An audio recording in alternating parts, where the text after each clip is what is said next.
শুক্রিয়া, ঠিক আছে। You may proceed. السلام عليكم ورحمة الله وبركاته. الحمد لله رب العالمين والعاقبة للمتقين والصلاة والسلام على رسوله الأمين أما بعد.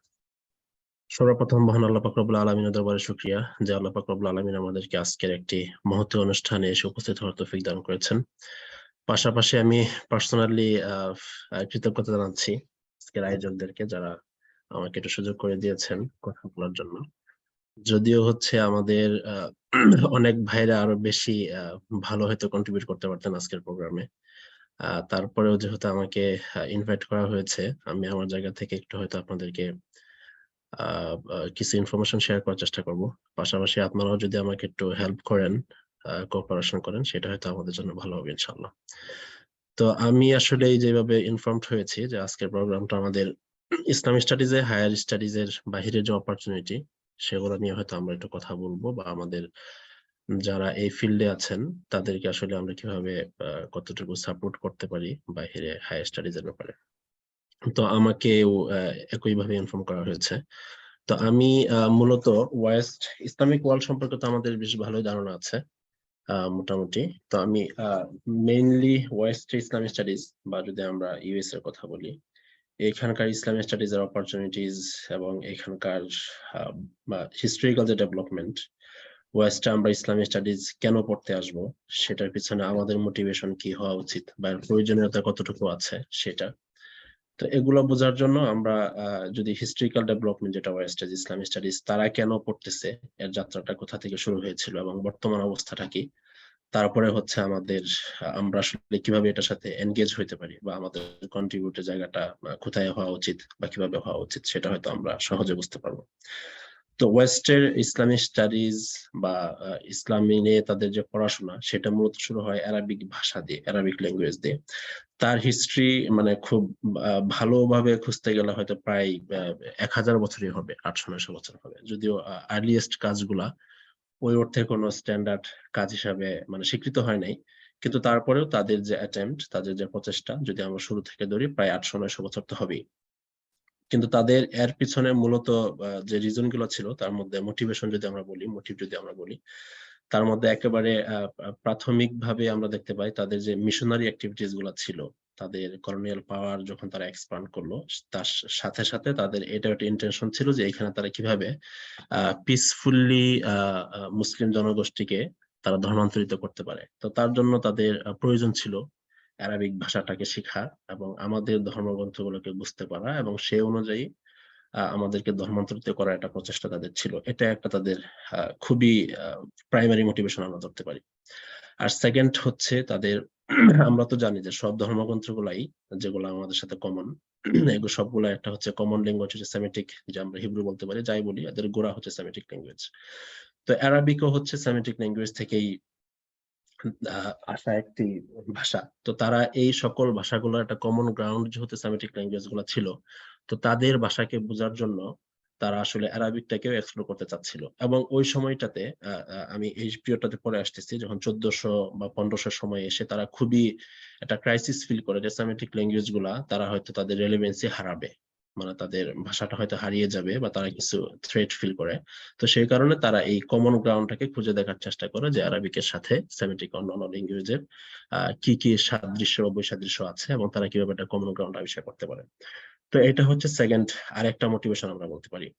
তারপরে হচ্ছে তাদের একাডেমিক যে মোটিভেশন গুলো ছিল তার মধ্যে কোরআনকে নিয়ে যখন তারা আগ্রহী হয়, কোরআনকে আগ্রহী হওয়ার একটা আমাদের প্রাইমারি এবং আর্লিয়েস্ট যদি অথবা আমরা বলি ডিসকোর্স হচ্ছে যে কোরআনে ফরেন ল্যাঙ্গুয়েজ, ফরেন ভোকাবুলারি মানে কি ধরনের আছে। আমরা এটা আমাদের মানে ক্লাসিক্যাল মুসলিম স্কলারশিপেও আমাদের একটা কমন ডিবেট যে কোরআনে হচ্ছে আরবিক ভোকাবুলারি কি লেভেলের আছে, এবং সেটা দিয়ে এমন কোনো কিছু রিপ্রেজেন্ট করে কিনা যে কোরআন হচ্ছে আসলে প্রিভিয়াস ডিভাইন যে গ্রন্থগুলো আছে সেখান থেকে আসলে একটা কপি বা হচ্ছে আমরা যেভাবে বলতে পারি আর কি, বা আইডিয়া গুলা নেওয়া, এরকম কোনো কিছু হয় কিনা।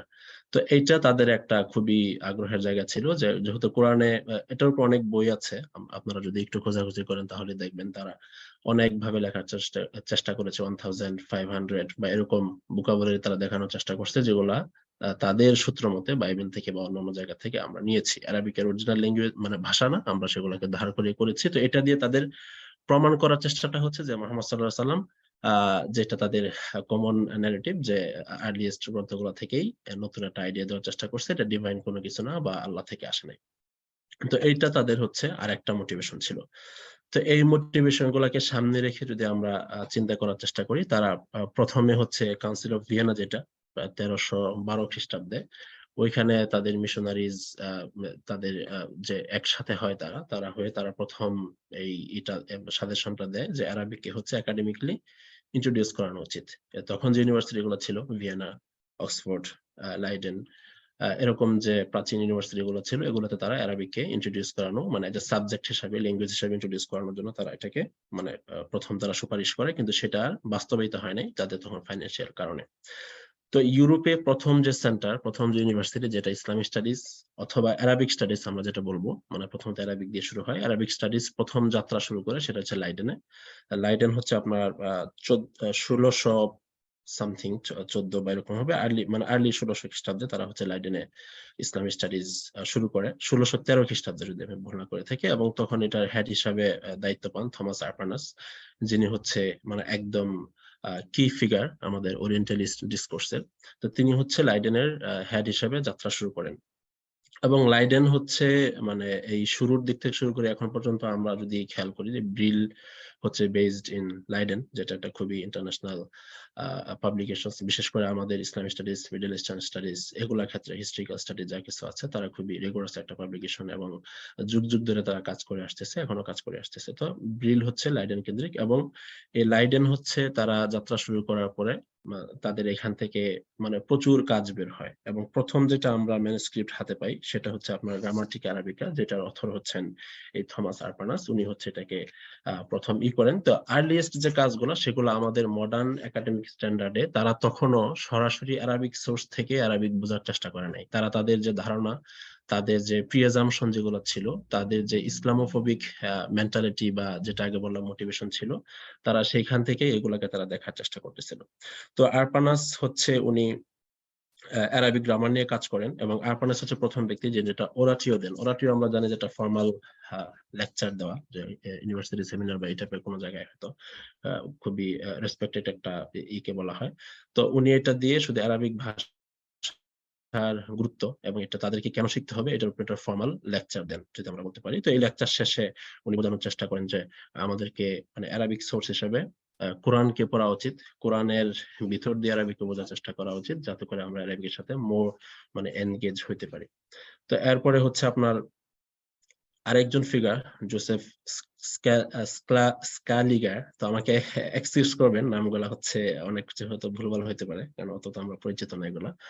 তো উনি হচ্ছে প্রথম এই কথা বলেন যে you can no more master Arabic without the Quran and then Hebrew without the Bible. যে তোমরা হচ্ছে কোরআন না পড়লে তোমরা তো আরবিক শিখতে চাচ্ছ, আরবিক আসলে শিখতে পারবে না। যেমন তোমরা বাইবেল না পড়ে হিব্রু শিখতে পারবে না খুব ভালো করে।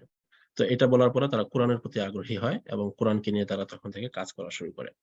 তো গ্রামাটিকা আরাবিকা এটা এখনো ম্যানুস্ক্রিপ্ট আছে, যা আর্লিয়েস্ট ম্যানুস্ক্রিপ্ট যেটা ছিল থমাস আরপানাসের, এবং এটা এখনো লাইডেনে আছে, কাজ করতেছে। তো তারপরে হচ্ছে আমাদের তারপরে যেটা আমরা দেখি যে আরো কিছু একাডেমিক কাজ তখন হয়, তার মধ্যে আলবার্টের কথা যে বললাম, উনি হচ্ছে ওনার পিএইচডি ডিসার্টেশন যেটা করেন সেটা হচ্ছে ওনার টাইটেল ছিল the use of Arabic in the interpretation of the Holi scripture. তো অ্যারাবিক কিভাবে হোলি স্ক্রিপচার গুলাকে মানে ডিভাইন বুকস গুলাকে ইন্টারপ্রেট করতে হেল্প করবে বা হেল্প করতে পারে, এটা নিয়ে উনি পিএইচডি ডিসার্টেশন করেন এবং একাডেমিক মানে ডেভেলপমেন্ট গুলো আর কি এখান থেকে শুরু হয়।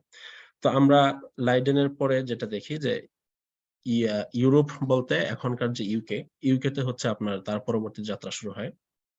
তো ইউকে তে আপনার ক্যামব্রিজে 1632 খ্রিস্টাব্দে প্রথম অ্যারাবিক স্টাডিজ ডিপার্টমেন্ট চালু করা হয় এবং তার আফটার 2 ইয়ার্স পরে তারা একটা ডেডিকেটেড চেয়ারই চালু করে, লোয়াডিয়ান চেয়ার যেটা বলে। এগেইন এটা হচ্ছে ফান্ডেড বাই আপনার মিশনারিজ যে গ্রুপ, এখানকার চার্চ, তারা এটাকে ফান্ড করে পড়াশোনা করার জন্য। এবং অক্সফোর্ড হচ্ছে হয়তো মোস্ট প্রবাবলি 36 এ 1936 অক্সফোর্ডে চালু হয় অ্যারাবিক স্টাডিজ ডিপার্টমেন্ট। তো এখানে প্রথম যে দায়িত্বে আসেন এডওয়ার্ড পকোকে। তো পকোকে হচ্ছে তার বেশ কিছু কাজ আছে এবং আপনার উইলিয়াম বেডওয়েল। তো দুইজনই এত বেশি ইসলামোফোবিক ছিল এবং তাদের যে অ্যাটেম্পট সবকিছু, তো এখানে তারা আসলেই আমাদের কালচার, আমাদের সভ্যতা বা আমাদের ধর্মকে তারা আমাদের জায়গা থেকে বোঝার বিন্দু পরিমাণও চেষ্টা করে নাই। তারা তাদের যে ধারণা তারা যেটাকে এস্টাবলিশ করতে চায় সেখান থেকে তারা এগুলোকে দেখার চেষ্টা করছে। কিন্তু উইলিয়াম বেডওয়েল সে মোর এনগেজ ছিল। সে অনেক জায়গায় ট্রাভেল করার চেষ্টা করেছে, অনেক ম্যানুস্ক্রিপ্ট সে মানে নিয়ে কাজ করার চেষ্টা করছে ও উদ্ধার করেছে। তারপরে এখানে আপনার আসে জ্যাকব গলিয়াস।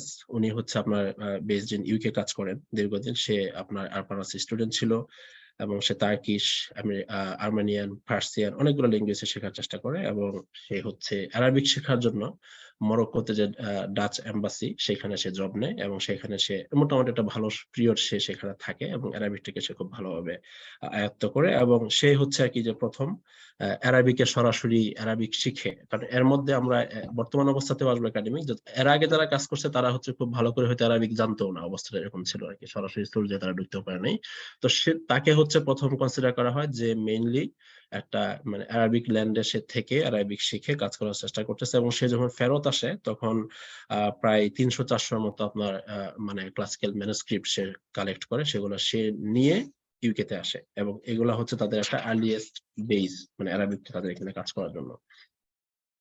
তো গলিয়াসের পরে হচ্ছে তাদের আরপানাস এবং গলিয়াসের যে ফেজ গুলা ছিল। তো গলিয়াসের আরেকটা কাজ হচ্ছে যে সে আমাদের দেখা মতে হচ্ছে যে প্রথম স্কলার যে সরাসরি ক্লাসিক্যাল অ্যারাবিক সোর্সেস থেকে সাইটেশন শুরু করে, মানে সে রেফার করার মতো যোগ্যতা তার ছিল। তো তার কাজে দেখা যায় সে জামাকশারি, বাইদাউই, তারপর সুইতি এদেরকে নিয়ে সে মানে সাইট করতেছে এবং সে প্রপারলি করতে পারতেছে আর কি, যদিও তার ইন্টেনশন গুলা আগের মতোই ছিল, মানে অ্যান্টি ইসলামিক মানে সেটাই ছিল। তো এরপরে হচ্ছে অ্যারাবিক ফিলোলজি নিয়ে তারা প্রথম কাজ করে। এই ইন দা সেম টাইমে তাদের কাজগুলো হয়। তো এটা হচ্ছে ইউকের প্রাথমিক দিকের ফেজ। তো সেই সময়টা আমরা আরো কিছু ফিগারকে পাই। হেনরিক এওয়াল্ড, ওনাকে ওই সময় পাওয়া যায়, উনি খুব ভালো কাজ করেন।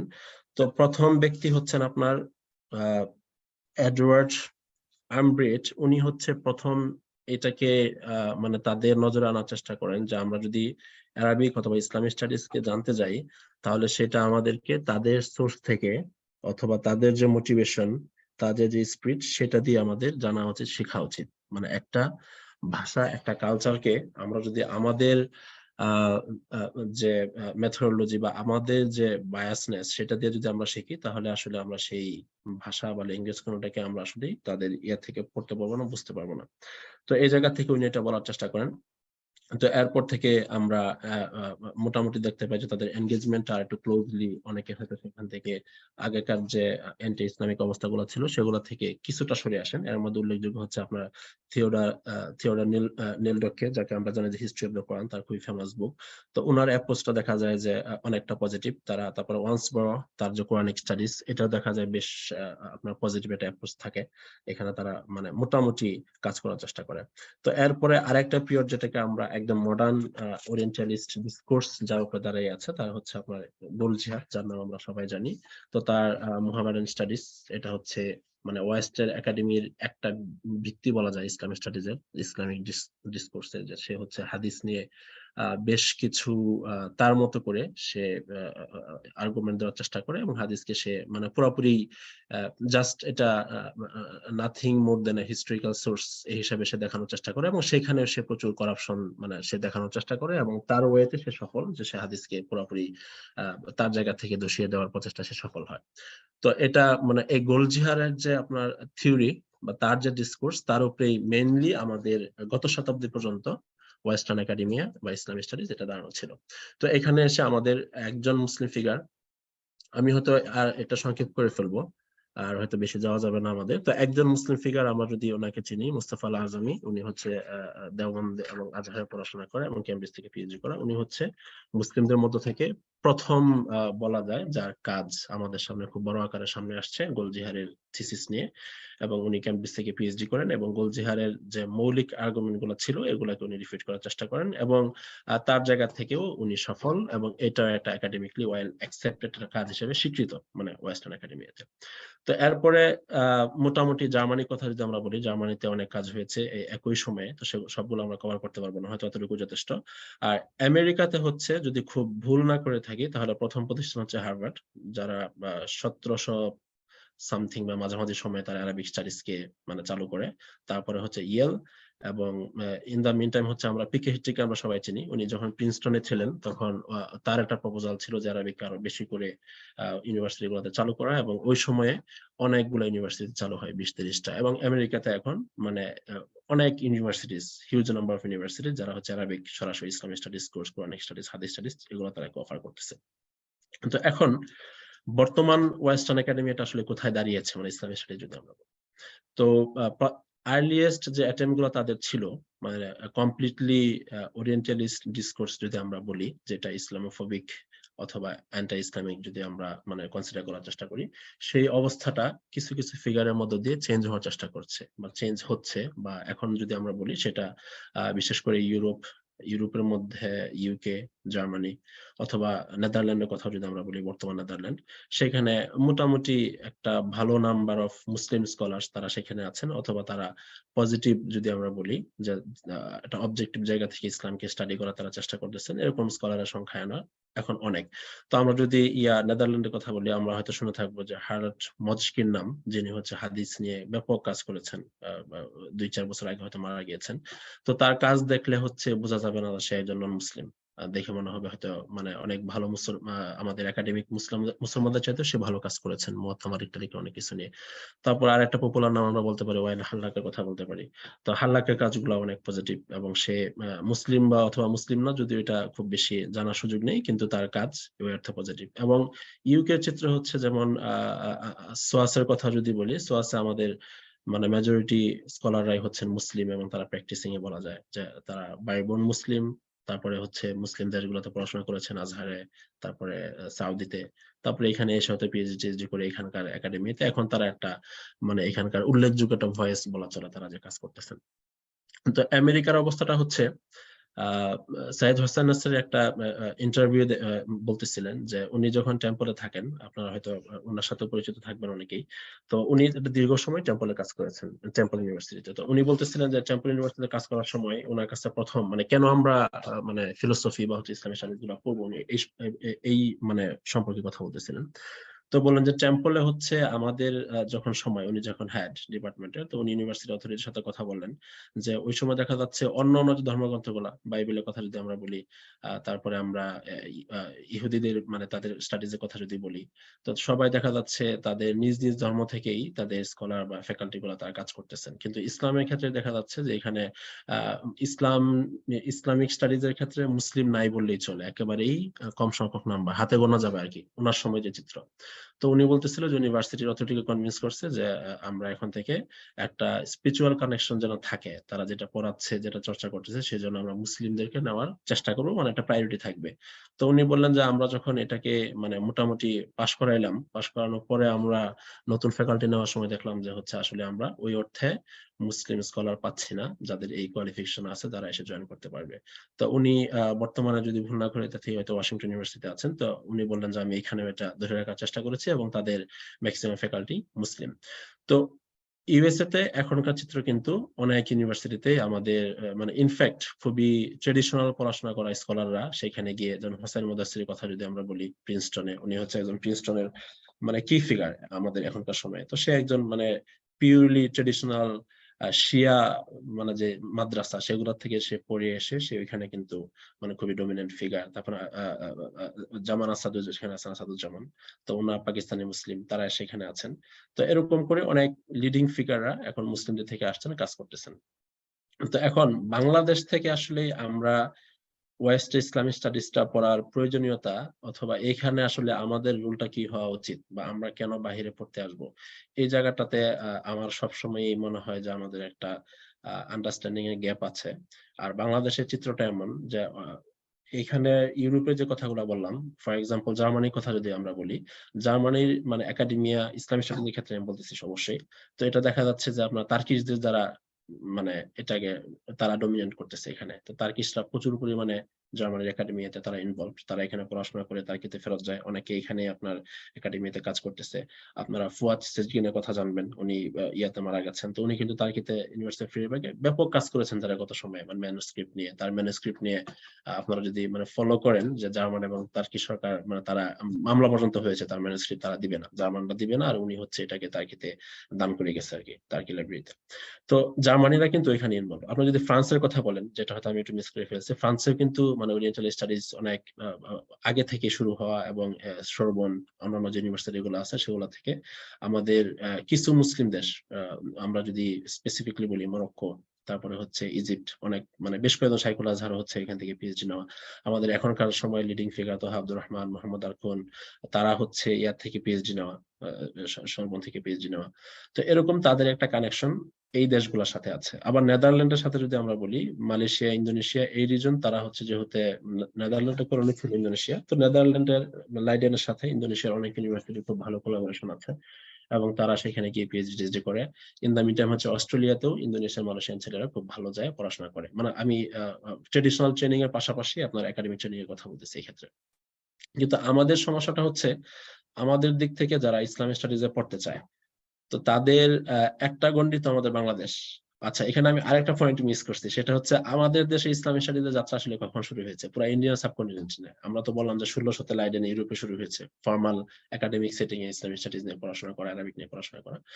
আমাদের একাডেমিক বা মডার্ন সেটিং এ পড়াশোনা করা হচ্ছে মাদ্রাজ, ইউনিভার্সিটি অফ মাদ্রাসে, সেটা আপনার 90s এর প্রথম 1911-12 সাল হইতে পারে, এর বেশি হবে না। তারপরে হচ্ছে কলকাতা ইউনিভার্সিটি, এবং তারপরে ঢাকা ইউনিভার্সিটি। তো কলকাতা ইউনিভার্সিটি, ঢাকা ইউনিভার্সিটি দুইটাই আবার হচ্ছে আপনার আমরা জানি যে পিজে হার্স যার কথা, উনি কিন্তু সোয়াসে ছিলেন, এবং সোয়াসে তখন উনি ডিন সমমানের কোনো পজিশনে ছিলেন। তো উনি একজন ওরিয়েন্টালিস্ট, ওনাকে পাঠানো হয়। এবং আমাদের ঢাকা ইউনিভার্সিটি, কলকাতা এবং এই সকল ইউনিভার্সিটি গুলোর ইসলামিক স্টাডিজ কারিকুলাম এখনো প্রিটি মাচ হচ্ছে হ্যাঁ, আলিগড় ইউনিভার্সিটিও সমসাময়িক সময়েই। কিন্তু আমি এগুলা ট্রেডিশনাল সেটিং এর কথাগুলো বলতেছি না, তাহলে নদওয়া টদওয়া এগুলো আসবে, তারা আগে থেকে অ্যারাবিক পড়াইতো। আমি ইয়ার একাডেমিক সেটিং এর কথা বলতেছি আর কি। তো Aligarh one of the earliest university যারা শুরু করছে। কিন্তু আমাদের যে এই মানে ব্রিটিশ যে কারিকুলামটা দিয়ে আসছিল ইসলামিক স্টাডিজে, আমাদের কিন্তু Islamic studies more or less সেটা এখনো আছে আমাদের পাবলিক ইউনিভার্সিটি গুলোতে। সেটা থেকে খুব বেশি এখন পর্যন্ত কারিকুলাম ডেভেলপ বা খুব বেশি কোনো কিছু হয় নাই। হয়তো মাঝে মধ্যে দুই একটা কিছু অ্যাটেন্ড করা হয়। আমি যদি ভুল না করে থাকি, আপনারা অবশ্যই ফিডব্যাক দিবেন তারপরে। তো আমাদের সমস্যাটা হয়, আমরা ম্যাক্সিমাম আজহার মদিনাতে যাই, যেটা খুবই ভালো লক্ষণ। আমরা তো অবশ্যই মানে ইসলামিক স্টাডিজের জন্য, অ্যারাবিক স্টাডিজের জন্য আমাদের খুব ভালো অ্যারাবিকে বুৎপত্তি ট্রেডিশনাল ট্রেনিং খুব ভালো না থাকলে আসলে আমাদের এটা হবে না। সেটা আরেক সংকট, যে আমরা যদি ওই ট্রেনিং ছাড়াই বাইরে চলে আসি, তখন এখানে মিসগাইডেড হওয়ার সম্ভাবনা অনেক বেশি থাকে। তো এখন আমাদের যাত্রাটা ওই পর্যন্ত যায়, এবং ওই পর্যন্ত যাওয়ার পরে আমরা আবার সবাই মোটামুটি দল বেঁধে দেশে ফেরত আসা হয়। এবং দেশে ফেরত আসার পরে আমাদের কর্মক্ষেত্র সেই মাদ্রাসা, আর ইউনিভার্সিটি তো খুবই লিমিটেড।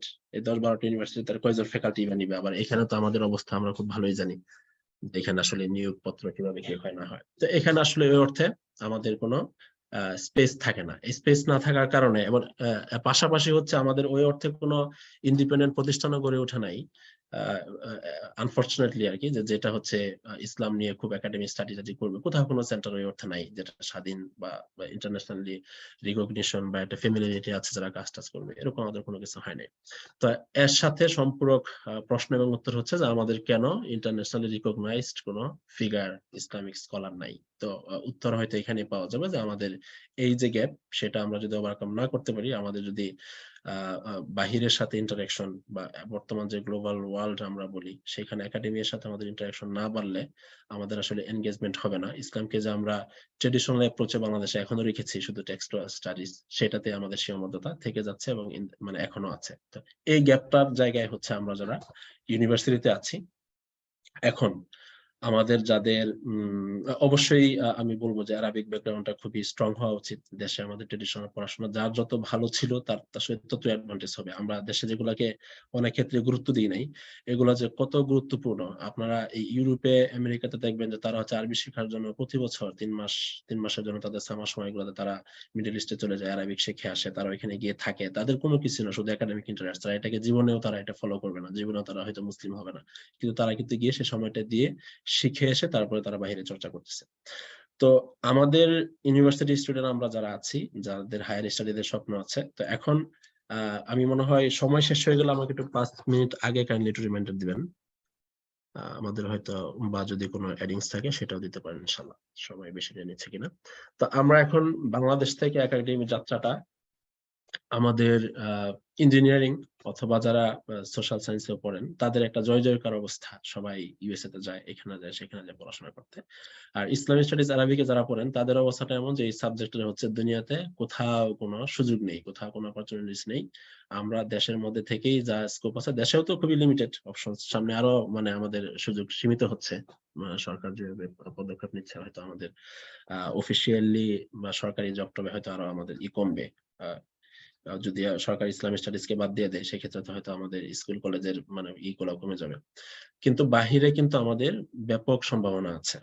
ধরেন আ বাংলাদেশীরা যারা মিডল ইস্টে পড়তে যায়, তারা মিডল ইস্টে কেন, অনেকের সাথে আমার কথা বলার সুযোগ হয়েছে। যেহেতু মালয়েশিয়াতে মোটামুটি একটা হাব হিসাবে কাজ করে। আজহার মদিনা থেকে সবাই পড়ে, যারা একটু মানে অ্যাডভান্স চিন্তা ভাবনা করে তারা ওইখানে যায়। তো তাদের একটা ভয় হচ্ছে, বা যেটা বাস্তবতা, যে তারা ওই মিডল ইস্টে পড়াশোনা করে পিএইচডি করে মানে মিডল ইস্টে কোনো ইউনিভার্সিটিতে ঢুকতে পারবে এরকম সংখ্যা খুবই কম। বা বাংলাদেশ থেকে এখন ওই এক্সাম্পলই নাই যে আজহার থেকে পিএইচডি করে আজহারের ফ্যাকাল্টি হইছে বা কাইরোতে ফ্যাকাল্টি হইছে। রেয়ার কেসে ২-১ জন এক্সাম্পল আমাদের থাকতে পারে যারা হয়তো আ হয়ে থাকতে পারে। যেমন মোহর আলীর কথা যদি আমরা বলি, উনি তো হচ্ছে আপনার হিস্ট্রিতে হয়তো মদিনাতে উনি পড়িয়েছেন। তো সরাসরি শরিয়াতে না। তো খুবই লিমিটেড একটা অপশন মুসলিম দেশে। কিন্তু এইখানে মানে ওয়েস্টে কিন্তু মানে এমন কোন দেশ বর্তমানে নেই। মানে লিটারেলি আপনি জাপানের কথা বলবেন, জাপানে ইসলামিক স্টাডিজ বেশ কয়েকটা ইউনিভার্সিটিতে আছে। সেখানে যাইতে পারেন। সেখানে ইনফেক্ট মুসলিম স্কলাররাও আছেন। চায়নাতে আছে, থাইল্যান্ডের কথা বলেন, থাইল্যান্ডে আছে। আপনি হাঙ্গেরির কথা বলবেন, নরওয়েতে তো খুব ভালো সেন্টার, নেদারল্যান্ডে খুব ভালো সেন্টার, যেটা বললাম যে তাদের এত বড় টিম ৫০-৬০ জন হচ্ছে আপনার ইসলামিক স্টাডিজ বা ওরিয়েন্টাল স্টাডিজ ডিপার্টমেন্ট গুলোতে তাদের ফ্যাকাল্টিজ এর সংখ্যা। এবং ফান্ডেড পিএইচডি সংখ্যাও ১০-১২ জন করে সবসময়ই থাকে। তাদের এগুলাতে অনেক স্টুডেন্ট থাকে আরকি। জার্মানিতে তো হিউজ অপরচুনিটিস। মিনিমাম ২০ টা ইউনিভার্সিটি হবে জার্মানিতে যারা ইসলামিক স্টাডিজ কোর্স অফার করে, টিউশন ফি নেই। এবং সেখানে গিয়ে আমরা নিজেদের মতো করে নিজেদের যে ফিল্ড সেগুলোতে আমরা কাজে লাগাইতে পারি, এবং সেখানে টার্কিশ মুসলিমরা আছেন বেশ কিছু পরিমাণে। ২-৪ জন ইন্ডিয়ান, পাকিস্তানি মুসলিম আছেন ফ্যাকাল্টি হিসাবে। তারপরে আমরা অস্ট্রেলিয়া, নিউজিল্যান্ডের কথা যদি বলি, মানে এই রিজনের কথা, অস্ট্রেলিয়াতে তো অনেকগুলো ইউনিভার্সিটি আছে। টপ ইউনিভার্সিটি সবগুলাতেই আছে। নিউজিল্যান্ডে হয়তো এত ডেভেলপ হয় নাই। ২টা-৩টা ইউনিভার্সিটিতে হবে। নিউজিল্যান্ডে আছে। আর এখন মিডল ইস্টের যে যাত্রাটা আমাদের হয়, আমরা যারা মিডল ইস্টে যাওয়াটা আগেই বললাম খুবই দরকারি আমাদের জন্য। কিন্তু আমাদের মিডল ইস্টের যাত্রাটা সীমাবদ্ধ না করে যদি আমরা এদিকে চলে আসতে পারি, তো সেই ক্ষেত্রে আমাদের দুয়ারটা অনেক বেশি খুলে যাবে। এখানে আমাদের জন্য যেকোনো একটা ফ্যাকাল্টি পজিশনে পিএইচডি করে সেই যাত্রাটা যদি করার কারো সামর্থ্য থাকে, তাহলে অবশ্যই এখানে আপনার জন্য ভালো কিছু করার সুযোগ এবং অবকাশ আছে। আর সেই ক্ষেত্রে আমাদের আ আ ফান্ডিং দিয়ে যাত্রাগুলা শুরু হইলে, মুসলিম দেশ দিয়ে হয়তো আমরা মাস্টার্স যদি করতে চাই, ১ম এ হয়তো পিএইচডিটা বাংলাদেশ থেকে এ একবারে এই যাত্রা শুরু করাটা বেশ কঠিন আমাদের একাডেমিক সেটিং এর জন্য। সেই ক্ষেত্রে একটা মাস্টার্স হয়তো আমাদেরকে ভালো প্রিপেয়ার করতে পারে। সেই মাস্টার্সের জন্য ভালো মুসলিম ২ টা কান্ট্রি হইতে পারে। যদি ফান্ডিং চিন্তা করেন তাহলে তার্কি। তো তার্কিতে গেলেও আবার আমাদের এক ধরনের সমস্যা তৈরি হয়। ওইখানে পিএইচডি-টিএইচডি ফান্ডিং হয়ে গেলে ওইখান থেকে আর কেউ সরে না। মানে তার্কিতেই পিএইচডি করবে, তার্কিতেই সব। মানে আমাদের যেটা হয় মানে একাডেমিক যে ভিশনটা সেটা আমরা হারায় ফেলি আরকি। তো তার্কির ভালো সাইন হচ্ছে ফান্ডিং এবং ল্যাঙ্গুয়েজ ডেফিনিটলি একটা ভালো সাইন, যেটা আমরা ভয় পাই। কিন্তু আপনার যদি তার্কিশটা জানা থাকে তাহলে আপনি অনেক দিকে আগানো থাকবেন। প্রাইমারি ল্যাঙ্গুয়েজের পাশাপাশি সেকেন্ডারি ৩-৪ টা ল্যাঙ্গুয়েজ আপনার পিএইচডি করার সময় ভালো ইউনিভার্সিটিতে করতে চাইলে লাগবে। আমেরিকাতে এবং ইউরোপে যদি করতে চান। তো জার্মানিতে যেটা সহজ সুযোগের কথা বললাম, জার্মানিতে যাওয়া যেতে পারে। সেখানে ওয়ের তো টিউশন ফি নেই। এবং জার্মানিতে গেলেও জার্মানি ভাষাটা শিখতে হবে, যেটা আমাদের একটা ভয়ের কারণ। ইন দ্য মিন টাইম এটা আমাদের জন্য খুব ভালো একটা অ্যাডভান্টেজ হইতে পারে। আর যদি কারো মানে কিছুটা ফাইন্যান্সিয়াল সামর্থ্য থাকে, মানে আমি আন্ডার গ্রেডের পরের কথা বলতেছি, তাহলে মালয়েশিয়াটাও একটা ভালো গেটওয়ে। সেখানে আমরা গিয়ে আইআইএম আছে, ইউনিভার্সিটি মালয় আছে। মালয়েশিয়াতে মোটামুটি সব ইউনিভার্সিটিতে ইসলাম নিয়ে পড়াশোনা করার সুযোগ আছে এবং তাদের একাডেমিক স্ট্যান্ডার্ড মোটামুটি ভালো। ওয়েস্টের সাথে তাদের যোগাযোগটা খুব ভালো, তারা সেগুলোকে মেনটেন করার চেষ্টা করে। তো মালয়েশিয়া হইতে পারে আমাদের একটা আরেকটা হাব, যেখানে আমরা যাইতে পারি, গিয়ে আমাদেরকে একটু প্রিপেয়ার করে 2 বছর থেকে আমরা দেন হচ্ছে একটা ভালো পিএইচডির জন্য প্রিপারেশন নিতে পারি। আর তাছাড়া আরেকটা খুবই জেনারিক পরামর্শ হচ্ছে যে বাংলাদেশ থেকে আমাদের প্রিপারেশনটা মানে ইসলামিক স্টাডির জন্য এত কঠিন কেন, সেটার মনে হয় একটা ভালো মানে হইতে পারে যে আমাদের খুব ভালো লোকজন আমরা দেখি না, মানে বিশেষ করে ইসলামিক স্টাডিজ থেকে অনেকে আসেন অন্যান্য সোশ্যাল সায়েন্স থেকে, পলিটিক্যাল সায়েন্স, সোশিওলজি বা আপনার অ্যানথ্রোপোলজি, তারা গিয়ে হয়তো একটা মাল্টিডিসিপ্লিনারি কাজ করেন, কিন্তু তারা সলিডলি ইসলামিক স্টাডিজ থেকে আসেন না। তো এটা একটা মানে কারণ। তো সেই জায়গা থেকে আমরা যদি আমাদের রিচটা বাড়ানোর জন্য, আমাদের একাডেমিক আন্ডারস্ট্যান্ডিং বাড়ানোর জন্য আমরা যদি বাংলাদেশ থেকেই একাডেমিক যে জার্নাল গুলো আছে, একাডেমিক যে পিএইচডি থিসিস গুলো আছে, সেগুলো যদি আমরা দেখার চেষ্টা করি, সেই ক্ষেত্রে খুব ভালো পরামর্শ হচ্ছে বাংলাদেশে কোনো পাবলিকেশন না দেখা। যদি আপনারা ভালো করে দেখতে চান তাহলে একদম টপ ইউনিভার্সিটি গুলা যে পাবলিকেশন সেগুলা, বা টপ যে পাবলিশার্স যেগুলো আছে, ব্রিল, রাউটলেটস, এদের মানে ইউনিভার্সিটি অফ অক্সফোর্ড যে প্রেস আছে, এগুলো থেকে যেগুলো বের হয় এগুলো একটু খোঁজখবর রাখার চেষ্টা করবেন। তাহলে হয়তো আমাদের চিন্তা ভাবনার একটা শেপ হবে যে আসলে কি ধরনের কাজ হইতে পারে বা কি ধরনের কাজের স্কোপ ইংলিশে আছে। আর এর পাশাপাশি আরেকটা জেনারিক অ্যাডভাইস হইতে পারে যে আপনারা যে যে ফিল্ডে আছেন সেই ফিল্ডের আমাদের রিজনাল যে কাজের ক্ষেত্র, বাংলাদেশ বা বাংলা স্পিকিং জনগোষ্ঠীর যে ইসলাম নিয়ে কাজের যে সম্ভাবনা, সেই জায়গায় আসলে কি কি গ্যাপ আমরা দেখতে পাই। ইংলিশে তো বা ইন্টারন্যাশনাল লেভেলে তো আমাদের কোনো প্রেজেন্টেশনই নেই, আমাদের কোনো প্রেজেন্সই নেই, ওই অর্থে কোনো কাজ ওইভাবে নেই। যারা করছেন তারা হচ্ছে এগেন নন মুসলিম। সেই ইটনের কথা বলবো আর হিটরির কথা বলবো, আর হচ্ছে মুসলিম হয়তো 2-4 জন, আমাদের মোহর আলী সাহেবের কথা বলা যাবে রাহিমাহুল্লাহ। তো এছাড়া আমাদের মানে ইংলিশে ওই অর্থে কোনো প্রেজেন্স আমাদের কাজের নেই। তো যে কোনো একাডেমির ক্ষেত্রে 3টা সেটিং হচ্ছে স্ট্যান্ডার্ড হইতে পারে এখনকার সময়। একটা হচ্ছে আপনার যে ফিল্ডে আছেন সেই ফিল্ডের স্পেশালাইজেশন কি। ইসলামিক স্টাডিজ অনেক ব্রড জায়গা, সেখানে আপনার কোরআনিক স্টাডিজ, হাদিস স্টাডিজ, ফিক অথবা হিস্ট্রিক্যাল স্টাডিজ যে কোনো কিছু হইতে পারে, এবং এটা ইন্টারডিসিপ্লিনারি সাবজেক্ট, আপনি যে কোনো দিকে যাইতে পারবেন যদি আপনার আগ্রহ থাকে। তো আপনাকে একটা স্পেশালাইজড ক্ষেত্র খুঁজে নিতে হবে যে আপনি এই ফিল্ডে কাজ করতে পারেন। ওকে, 1 মিনিট শেষ করে দিচ্ছি। সেকেন্ড হচ্ছে আপনাকে রিজিওনাল একটা স্পেশালাইজেশন আমাদেরকে থাকা উচিত, যে আপনি এই কাজটাকে রিজিওনাল কোন জায়গায় আপনি আসলে রিলেট করতে চান। যদি আপনি ইন্ডিয়ান সাবকন্টিনেন্ট চান, যেমন ধরেন আপনি কোরআনিক স্টাডিজে কাজ করবেন, তাহলে ইন্ডিয়ান সাবকন্টিনেন্ট বা আমাদের বাংলাদেশে এমন কোনো কিছু দেখানো যায় কিনা যেটা আসলে কোরআনিক স্টাডিজের ডেভেলপমেন্ট বা একটা ফাইন্ডিংস আমরা করতে পারি, যেটা আমাদের রিজিওনাল কাজে লাগবে। সেই পাবলিকেশনটা বা আমার সেই পিএইচডি থিসিসটা হয়তো ইন ফিউচার পাবলিকেশন হলে আমাদের এই রিজিওনাল একটা কাজ বাহিরে আসবে, স্ট্যান্ডার্ডটা কাজ। তো এটা হচ্ছে একটা জায়গা। আর একটা হচ্ছে আপনার ভাষাগত একটা দিক, যে আপনি আসলে কোন ভাষায় কোন এক্সপার্টাইজটা আপনার চান। তো এই 3টা জায়গা যদি আমরা ফোকাস করার চেষ্টা করি, আমরা যদি প্রিপারেশন নেওয়ার চেষ্টা করি, তাহলে ইনশাল্লাহ আমরা একটা ভালো ফিল্ড এবং সেই অনুযায়ী ইউনিভার্সিটি খুঁজতে হবে, দেশ খুঁজতে হবে। এবং অ্যাপ্লিকেশনের ক্ষেত্রে হচ্ছে এটা জেনারিক পরামর্শ দিয়ে আসলে হয় না। আপনারা যে কোনো প্রয়োজনে আপনাদের এরকম তো অবশ্যই 2-4 জন আপনাদের রিসোর্সেস পারসন আছেন যারা হয়তো স্টাডি করতেছেন, পিএইচডি করতেছেন, এরকম কারোর সাথে সরাসরি যোগাযোগে থাকবেন। এবং যদি কেউ মানে ফিল করেন আমার সাথে যোগাযোগ করার জন্য, আমি ইমেল দিয়ে দিব। যে কোনো প্রয়োজনে আপনাদের মানে কোনো মানে স্পেসিফিক ইনকোয়ারিজ, আপনার ইউনিভার্সিটিতে যেতে যাচ্ছেন বা এই টপিকে কাজ করতে চাচ্ছেন, তো অনেক ক্ষেত্রে মানে আমার যে রিচ সেটাতে আমি হয়তো পারবো না, কিন্তু আমি আপনাদেরকে হয়তো 2-4 জনকে কানেক্ট করে দিতে পারবো যদি মানে প্রয়োজন মনে করি, পিএইচডি লেভেল বা ইনফ্যাক্ট হয়তো প্রফেসর লেভেলেও। তো আশা করি এতটুকু বলেই আমি আমার অগোছালো কিছু কথাবার্তা এখানে শেষ করলাম। তো আপনাদের যদি কোনো স্পেসিফিক প্রশ্ন থাকে, কোনো কিছু আমি ভুল করে থাকি ইনফরমেশন, তো খুব ভালো সময় এখনই আপনারা একটু রিমাইন্ডার দিয়ে দিবেন। জাযাকুমুল্লাহু খাইরান। আসসালামু আলাইকুম।